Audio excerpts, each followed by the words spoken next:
Hope you all had a great weekend. Welcome to the latest live edition of SportsCenter alongside Jay Harris for the next few days, which will be fun. I'm Hannah Storm. Coming up, we're going to go back to Game 5 of the '97 NBA Finals. Everybody knows that as one of the seminal games of Michael Jordan's career, the flu game. But his trainer goes beyond. It tells a bit of a different story as to why MJ wasn't 100%. Plus, is Phil Jackson ready to return to coaching? Kurt Rambis joins us live with a reaction to that. That's ahead on SportsCenter. Good to be home at the NBA playoffs. Home teams 8-0. Kurt Rambis this has been your home, I guess. Did you even leave last night? I don't know. No, I did not. It sure doesn't seem like it anyway. Well, we're glad you're back this morning for more as the Heat started the path towards defense of their title. And Brandon Jennings, sorry, pal, might want to watch what you tweet next time as we take a look at LeBron James going next level in this one. He was absolutely phenomenal. This is what Liz combined. Now, he told us on Friday that his mentality is different. Obviously, he's coming in not trying to win his first title. He is defending that long sought-after title. And he also says, as you alluded to a few minutes ago, that he's a better player. So, you know, we have top plays here on SportsCenter, and everybody around the country's fallen in love with little Jack Hoffman. He's still our top play here. And there's another touching story from the football field from over the weekend. East Carolina University's football team welcomed an honorary Pirate on Saturday. 8-year-old Noah Roberts scored a touchdown during the final game of spring practice. All right, moving on to the NFL draft, just 3 days away. We have NFL insiders, thanks to that trade with the Buccaneers. Todd, what are the chances they take the Jets should do with those 2 picks?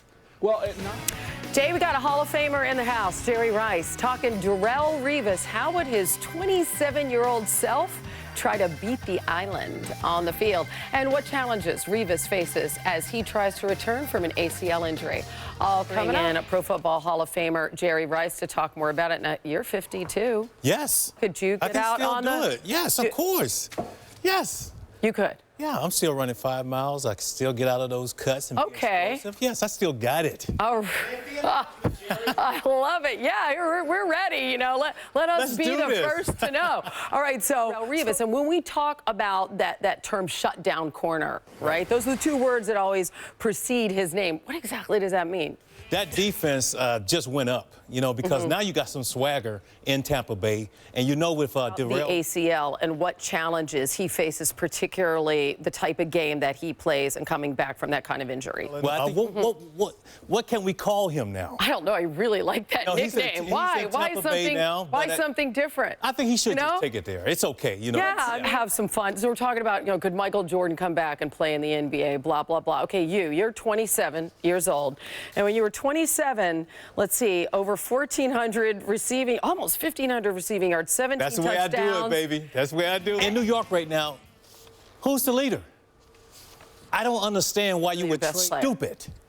There you have it, Jerry Rice. He's just full of vim and vigor. Oh, yes, I'm ready to go. I love it. And we're going to talk to Revis coming up. We'll ask him about that whole nickname thing. Jerry, thanks. But I'll take you. All right, it's 10 a.m. on the East Coast alongside Jay Harris. I'm Hannah Storm. Again, we have Darrelle Revis coming up in the noon hour or so, his press conference. Also, is Phil Jackson ready to return to the NBA front office bench somewhere? Kurt Rambis has some insight on that. He has a few tips for his Lakers. Apparently so. What's Mike D'Antoni's take on Mr. Bryant and his little Twitter action? That is ahead. SportsCenter starts right now. About opening up doors, and there's definitely a crack in there, maybe more than that, regarding Phil Jackson returning to the NBA in some capacity, either in the front office or on the bench. Reports from ESPN.com. Live coming up on SportsCenter.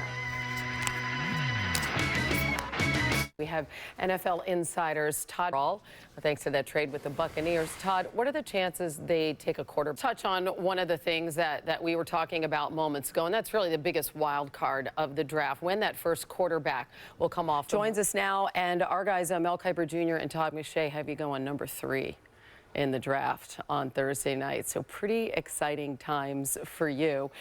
How did you get to this point, you think? So if you can, just tell us a bit about your childhood and what circumstances you grew up in. Around tough circumstances, and not only being hungry at times and really, you know, fighting for your survival, but also around a lot of drugs. And that was an avenue that some people that you were around took. Why did you shy away from that?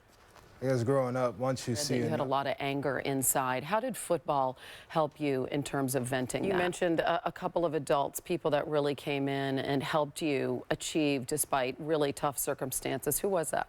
the first was my Have head. you thought about what Thursday night is going to be like? It's going to be a great night. Did you allow yourself, when you were really sort of having these struggles, did you allow yourself to dream about a career in the NFL? Actually, never dreamed it. It was never a goal or anything. It was. So we've already talked about what you might bring into the NFL on the football field. What about your life experience? As far as What gifts do you think that you have to offer in terms of? I think you're a real testament to that, overcoming adversity and negativity, and got a great smile. It's nice to see it. I hope you have a wonderful week, and thanks for sharing your story with us this morning. That's Sharrif Floyd out of Florida, expected to go as high as number 3 in the draft on Thursday night. Jay? Well, as you all know, we love little Jack Hoffman here on SportsCenter. He's still our top play. But there's another touching story from the football field, really sweet, that happened over the weekend. East Carolina University's football team welcomed an honorary Pirate on Saturday. 8-year-old Noah Roberts scored a touchdown there in the final game of spring practice. He's fast, too. And Noah suffers from a genetic disorder called neurofibromatosis. Well, thanks for joining us today for SportsCenter. We have Darrelle Revis coming up shortly, a press conference. For Jay, I'm Hannah. Now to Jay and Chris.